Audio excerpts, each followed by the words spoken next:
Hello and welcome back to the From My Perspective podcast, where I, Jackson McCarty, tell you all the names you need to know in the college football and NFL landscape that could be changing the football landscape in the very near future. So if you watched last week, or last episode rather, we had the AFC and NFC North's players, some of those young guys that I'm expecting a breakout from in the upcoming season. We're going to do that again this time. We're going to hit every single division in football. The next two we're going to get in today's episode is the AFC and NFC South. So if you have any guesses as to who it's going to be for your team, if you've got a team in one of these divisions, or if you just want to make guesses to see what you think, go ahead and leave them in the comments below, or you can send them to my Twitter or the From My Perspective Twitter. So let's go ahead and jump into it. For the Houston Texans, they've got an interesting setup right now where I don't think many people are expecting them to win much anything. So you've got time to develop some weapons potentially on offense.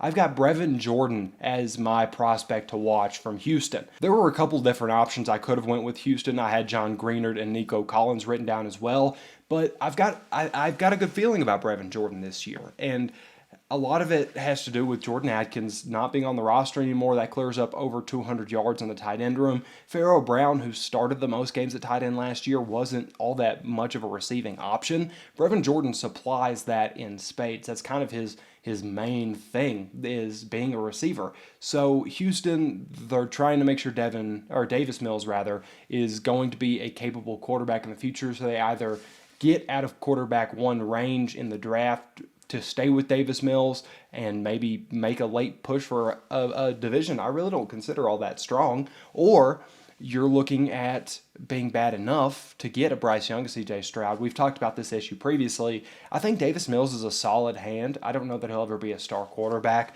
but I don't think that he'll be bad enough to lead Houston to a top 3 pick, which is what they're more likely than not trying to chase right now. And a lot of why I think Brevin Jordan can break out is because I do think Davis Mills is a solid hand.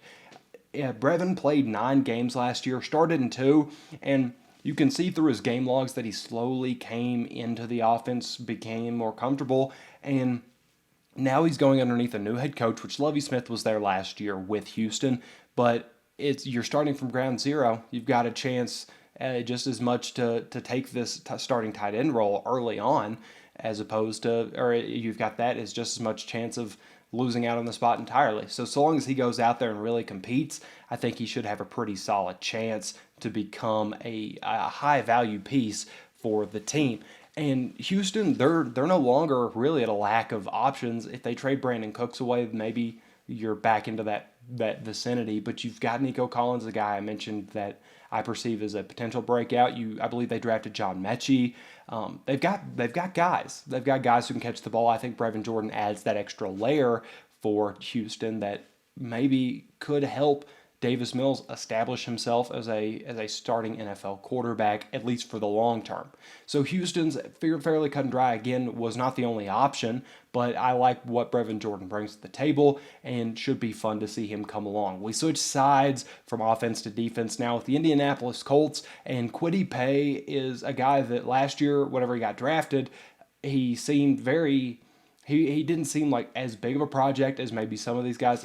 I mean, he was less than a project than this year's first-round pick, Trevon Walker, but you knew it was probably going to take a little bit of time for him to get comfortable. This is the year I've got them going all in. Similar to Houston, it could have been Julian Blackmon here. He wasn't the lone candidate, but Kwity Paye is just too much of a freak to ignore athletically. The defense feels like a point of emphasis with the Colts, something that they're really going to have to lock in on in this upcoming year because Matt Eberflus has left the building. He's now the head coach for the Chicago Bears.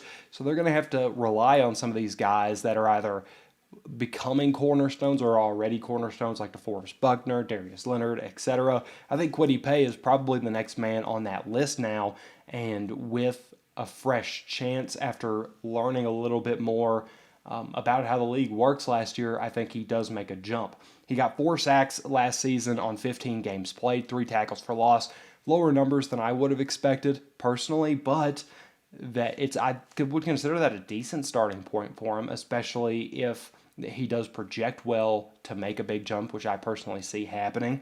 There's just a lot to like, especially with the front 7 and really front four with Indianapolis. We've seen that be a strength in seasons past, and Kwity Paye should be an additional layer for them that they can now rely on. He'll come off the edge. He'll help DeForest Buckner, like I've been saying, and really just allowing him to use that speed and natural strength that he has to begin having more of a role on the team.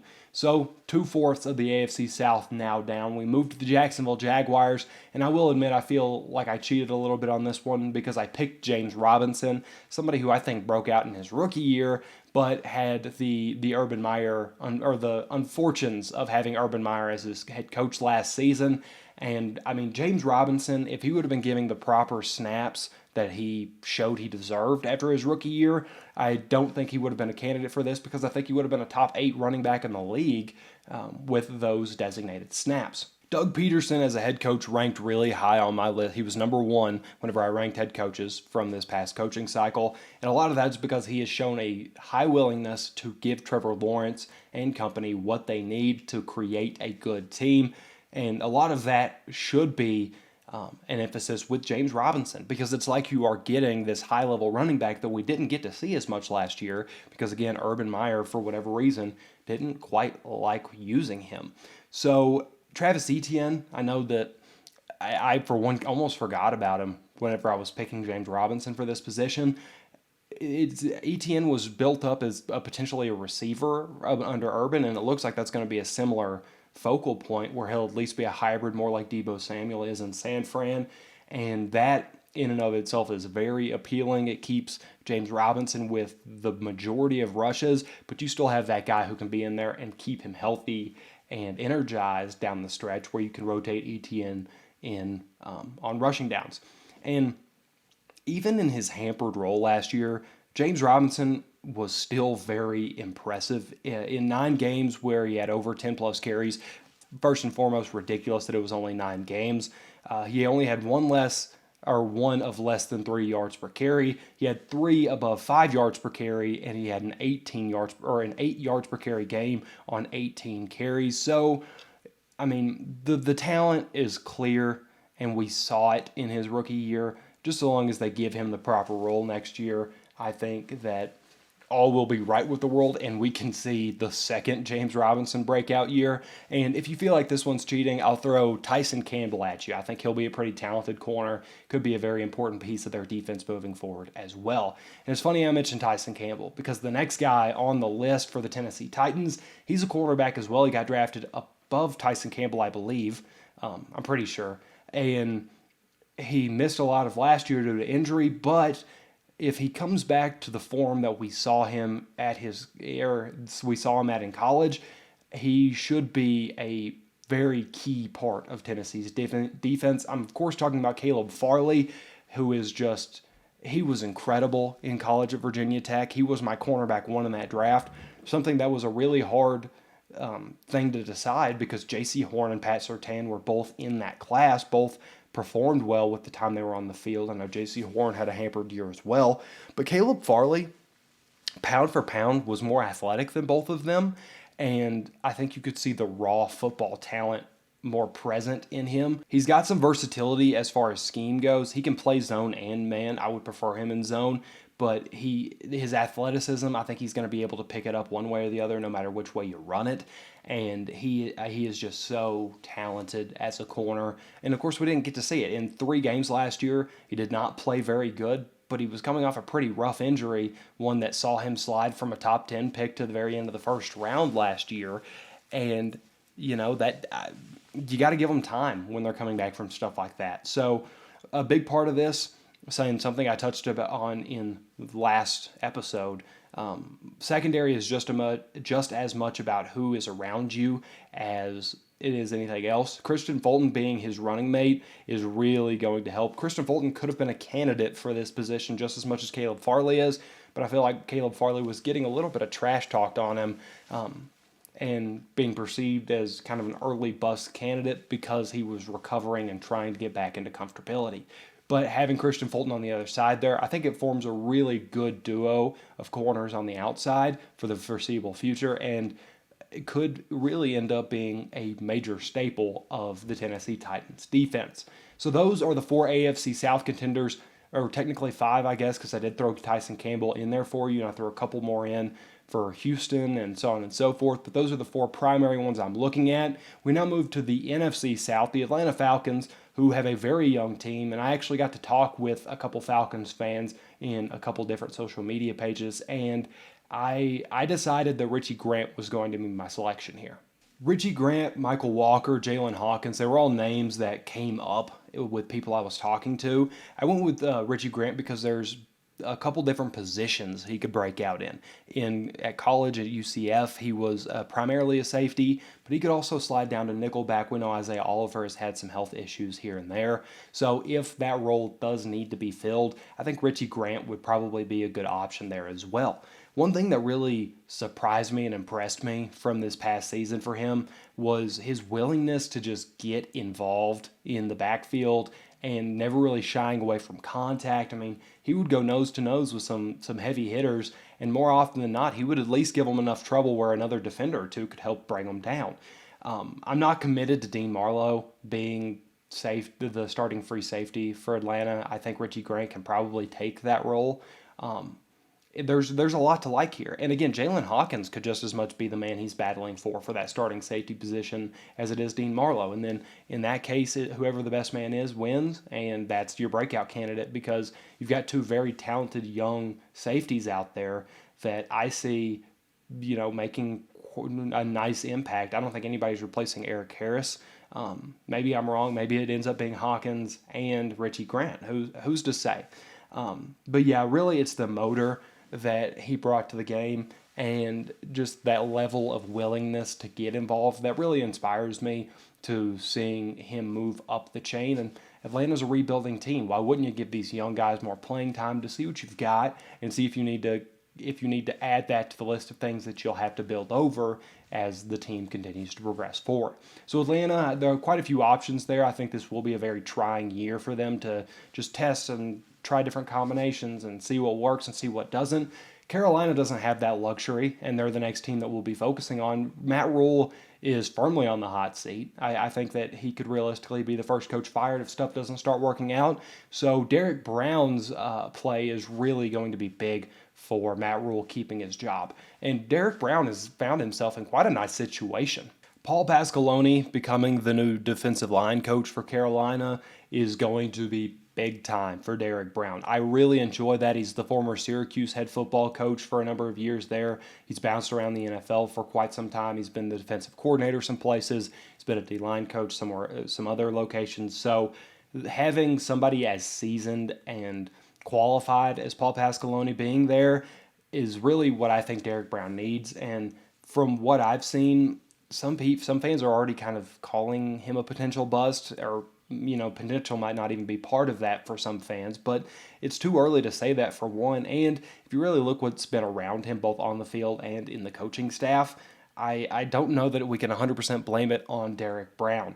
Next year, he's going to have Matt Ioannidis next to him, a very talented, very underrated defensive tackle for a lot of people. And you've still got the consistent monster that is Bryant Burns. So I think that front 4 should feel very different next year as far as rushing comes and really just getting involved in disturbing the run and pass game from behind the line of scrimmage. And just the amount of athleticism that Derek Brown possesses, once somebody finally gets away to get a hold of him and really train his habits and tendencies to make him a super talented tight end, or defensive tackle, I apologize.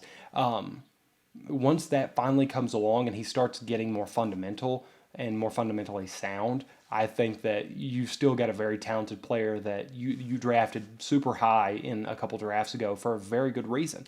Carolina in a make-or-break year with their head coach potentially seeing the outs if it doesn't start working. New Orleans, they just got a new head coach and one that's been in the building for a while, but I don't know that you can say that his job is ever going to be fully certain unless he turns out to be a super consistent winner.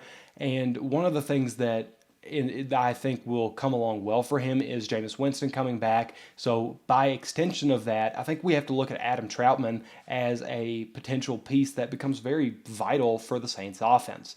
And one thing that I really found interesting whenever I was doing research over this video, Dennis Allen, while he was the head coach of the Raiders, he had a lot of tight end usage. Each of his 3 years there, one tight end had at least over 400 yards, and one of those years was Brandon Myers leading the team for receiving yards with over 800. So we've seen Dennis Allen teams kind of thrive with that position a little bit more. Of course, everything is different. It wasn't Jameis Winston, it wasn't Alvin Kamara, Chris Olave, Michael Thomas, et cetera, et cetera. But Adam Troutman still is a talented player, and I think that what could have been a really good year for him kind of got messed up with Jameis Winston going down. He couldn't really establish any chemistry with a passer. We saw that as an issue with the entire wide receiver room, going between Trevor Siemian and Jameis and Ian Book, I believe, for a game or two there. You have Taysom, obviously. There was never really a chance to get comfortable, and I think Troutman suffered as a result. And, a lot of what you have to consider is what the team did to build over that, because if the team doesn't feel confident with a player, usually they are going to add somebody in there behind them, or, maybe sign an established veteran, or at least attack with the draft. New Orleans didn't really do that. I mean, you've still got Taysom Hill, who they've kind of committed to becoming more of a receiver strictly. The Taysom Hill quarterback project is over, but still, you would think that if they didn't feel super confident with Troutman, they'd try to go find a tight end 2 or at least a tight end 3 that could rotate between those two. That's not what they did. They're going to leave it with him, and they're going to make sure that he gets at least one more chance, hopefully with a full season of Jameis Winston healthy. So now we go down to our final team on this list, the Tampa Bay Buccaneers. They're not really all that young of a team, not really somebody that needs youth right now, because you have Tom Brady and you've got a lot of established talent. But with Tom Brady, you've seen now Gronkowski's gone, Antonio Brown is no longer with the team, and Chris Godwin will be starting the season hurt more likely than not. So that leads me to believe that Tyler Johnson is going to become a very valuable piece of the offense. Maybe not, a consistent starter, but I think that he can still wind up with quite a few yards and a solidified role in Tampa Bay's offense. There is a notable hindrance with picking Tyler Johnson. When you sign Russell Gage to a 3-year deal that was pretty lofty, I think, all things considering, you do get a little bit worried that maybe it won't be quite what you want from Tyler, but he did pick up 360 yards last year as wide receiver 4, which if Chris Godwin comes back fully healthy by week 3 or 4, that's where he'll be for the large chunk of the season as wide receiver 4, and you no longer have the tight end yards coming as nearly as much. You still got Cam Brate, but Gronk's gone now, which is, we've seen Tom Brady use Gronk as if he's the only receiver on the field sometimes.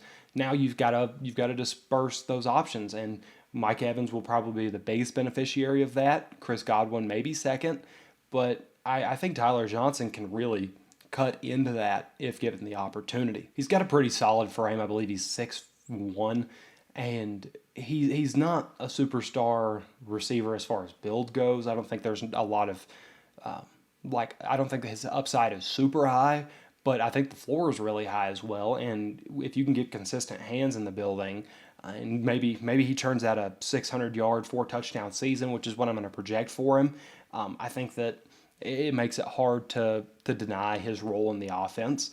And he should I believe he'll be a really useful piece. He doesn't seem like there's very many issues with him as far as he's just sturdy, simple, which is something that Tom Brady has seemed to like over the years, just reliable hands. So I would consider Tyler Johnson as the big name to watch, kind of come into his own in a new role with the offense. So what do you think about the picks? If there's anything you change, feel free to let me know either in the YouTube comments or again on Twitter. Both my personal and the From My Perspective Twitter will be linked down in the description of Spotify and YouTube. So yeah, that makes for the end of episode 5. Next, we'll go to the East, so the NFC and AFC East. If you've got any projections, feel free, again, to let me know. That is episode 6 now of the From My Perspective podcast. I'll see you next time.